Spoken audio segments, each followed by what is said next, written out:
Nas últimas semanas, a morte por queimadura de uma criança de 5 anos em Frutal, no Triângulo Mineiro, revelou ter sido causada por um crime chocante.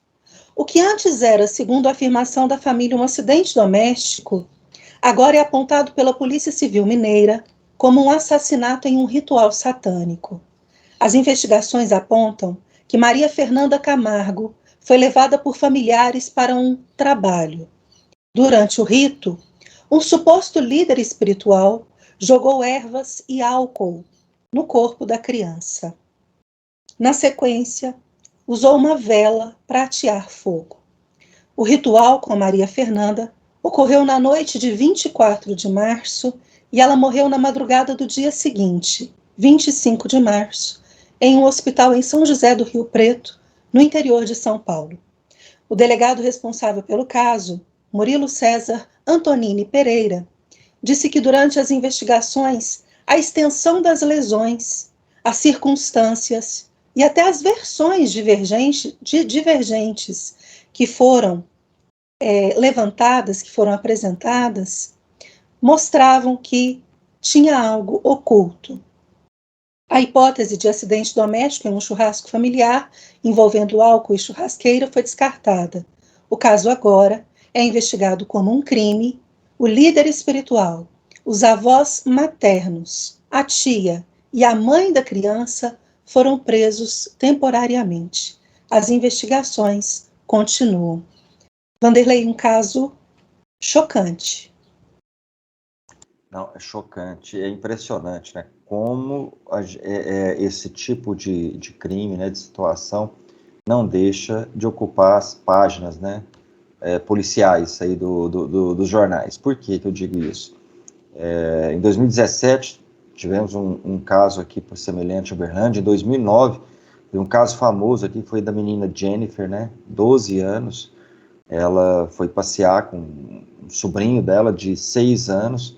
A criança sumiu de 6 anos, no outro dia foi encontrada com a cabeça rapada e tal. A polícia já começou a fazer investigação, porque a Jennifer tinha sumido, né? E depois, quando avançaram as investigações, descobriram que foi uma vizinha, tinha matado a menina no ritual satânico, esquartejado, enterrado no próprio quintal da casa. Então, assim, é um absurdo. O grande problema é que até mesmo nesse tipo de caso, quer dizer, uma criança de 5 anos, indefesa, totalmente indefesa, né? O corpo sendo utilizado para um ritual satânico, é um absurdo como um tipo de crime desse, a pessoa vai presa e passa pouco tempo, ela está na rua de novo, né? E mesmo tirar da vida dessa criança. A pena perpétua, eu acho que a prisão perpétua, essa lei criminal no Brasil, ela tem que ser alterada, né, rapidamente, né? Existe uma parcela dos congressistas, né, que são contra, né, que vem no garantismo, né, essa doutrina satânica, no meu entendimento, né, que coloca o assassino, coloca o marginal como se fosse uma vítima da sociedade, né? Um caso desse aí, para rituais satânicos, né? Quer dizer, além da total falta de amor, falta de esperança, é uma coisa inimaginável, sabe? A gente fica, quando chega uma notícia, como que um ser humano, quer dizer, não deve ser humano, ser um ser de outro planeta, sei lá, de onde surgem umas pessoas com a mente dessa, ainda se coloca assim como um líder espiritual, né, e para conseguir possivelmente, né, tentar conseguir alguma benesse, né, enganado pelo diabo, porque o diabo é o pai da mentira, né, conforme muito bem escrito na Bíblia, faz a cabeça dessas pessoas e cometem crime atrás de talvez fama, dinheiro, sei lá o que move isso. Mas, olha, é uma questão, acho que a lei criminal tem que ser alterada. Um tipo de crime desse, o cara tinha que ir para prisão perpétua, sem sair, sem direito a sair, sem... Hoje existe a progressão por bom comportamento, progressão da pena, que é um absurdo. Então daqui vai ser preso o autor e daqui uns anos, infelizmente, vai estar habitando aí a rua aí e pronto para praticar mais crimes. É um absurdo. Ellen, É um crime que me deixa, assim, sem palavras, estarrecida mesmo. Do ponto de vista da psicologia, nós estamos lidando com psicopatas, com pessoas perversas, que elas não sentem culpa, não sentem nada. Elas fazem, e o que o Vanderlei disse sobre progressão de pena, não dá para você pensar em progressão de pena para uma pessoa que não sente nada, está fazendo aquilo ali porque acredita no que está fazendo, porque acredita nessa conversa com demônio, né? E assim, é bizarro você tratar isso de uma maneira como se fosse um crime comum, né? E que você, depois de um certo tempo, por bom comportamento, você tira esse pessoal da cadeia. Não, o crime tem que ser investigado, os culpados têm que ser punidos, porque isso é muito sério, isso é muito grave, e, acima de tudo, isso é muito asqueroso. Se você pensar que pais, que a mãe, no caso, que é uma figura que representa amor, doçura, que representa afeto, carinho, você pensa numa figura dessa, entregando a sua filha praticamente para o abate, para morrer de uma maneira, dessa maneira aqui, queimada, isso é nojento, isso assim, é de dar asco mesmo. Então, é um tipo de crime que as leis penais nesse país, que levanta realmente essa questão de que as leis penais nesse país, elas precisam a gente precisa de melhorar essas leis, né? Eu não sou favorável à pena de morte, não, porque eu acho que para a pessoa que cometeu o crime, você está dando um alívio para ela, mas eu sou favorável sim à prisão perpétua. A pessoa tem que apodrecer na cadeia, tem que morar, viver lá dentro e sofrer. A pessoa merece sofrer. Não tem outro tipo de... vai ser ressocializado? Não. Tem que trabalhar, tem que pagar inclusive tem que pagar para ela ficar lá dentro, porque ela caçou isso com as próprias mãos dela. O Estado não é obrigado a ficar sustentando gente vagabunda, não.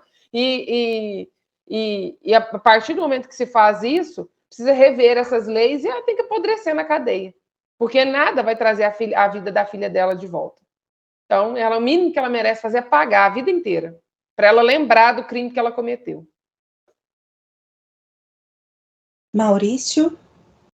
Se a gente fizer uma retrospectiva da evolução da humanidade, nós vamos perceber que várias culturas, né, nos seus primórdios, elas executavam sacrifícios humanos.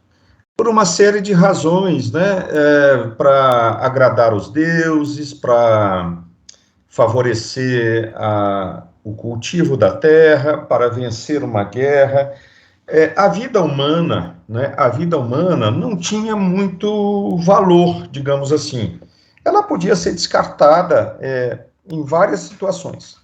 À medida que a humanidade foi evoluindo, os pensamentos foram ficando mais claros do ponto de vista do entendimento da existência, as sociedades começaram a abominar determinadas condutas, e uma delas foi o sacrifício humano, né? Outra conduta, né, que a humanidade aceitou como um pilar fundamental é o respeito à vida de qualquer ser humano. Então, um dos princípios de várias religiões, de várias crenças, é não matar. Não matar.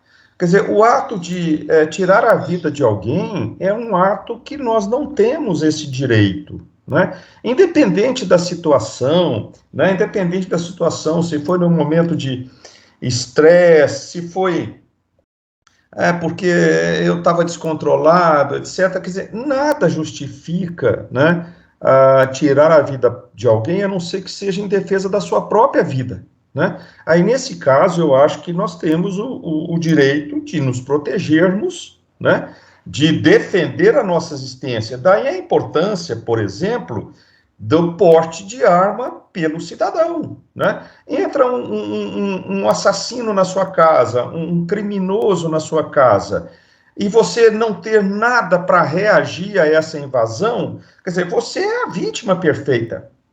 Mas essa criança Quer dizer, a vida dela foi retirada. Eu nem vou entrar nos detalhes do crime em si, porque ainda está sob investigação, mas ela perdeu a vida, né? Que tenha sido, na hipótese ab absurdo, um acidente. Na realidade, o religioso não tinha intenção de queimar a criança, né? Que eu acho que ele não era costume dele queimar crianças semanalmente ou a cada sessão, né? A gente ainda não tem essa leitura. Mas, puxa vida, né? Por que expor a vida de terceiros a risco? Por que imaginar que nós temos o direito, né? Eu não tenho esse direito, ninguém tem, mas por que imaginar que se pode, né, expor uma criança a um perigo? Então, eu lamento muito essa ocorrência, eu espero que a polícia investigue de fato esse caso, né? Procure saber se, por exemplo, isso era um ritual recorrente, né? Porque aí a situação toma um outro rumo, e aí nós estamos voltando à barbárie inicial da humanidade, né? O sacrifício de vidas inocentes passa a ser um costume. Nessa época onde todas as relações estão muito fluídas, eu odeio essa palavra, eu odeio esse conceito, né? Numa época em que tudo é permitido, é possível, né? Que a segurança favorece o invasor e não o invadido, né? Favorece o criminoso e não a vítima.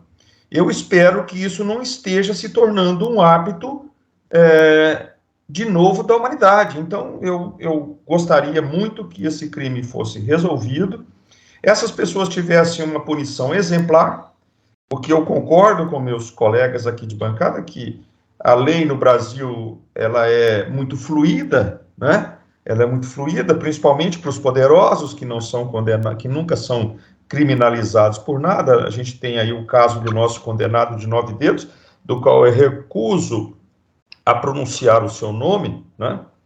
Então, puxa vida, vamos valorizar a vida, né? Vamos imaginar que a vida é um dom sagrado que recebemos e devemos cultivar e não eliminar. Eu lamento muito pela criança que morreu, lamento muito por essa cultura que de vez em quando se manifesta na sociedade. Nós não precisamos disso, tá? Eu lamento muito todo esse ocorrido.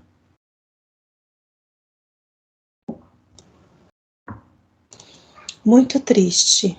E realmente a gente vai tentar aqui ao máximo acompanhar para trazer para vocês, quando esse inquérito for encerrado, qual foi o resultado, né, das investigações da Polícia Civil.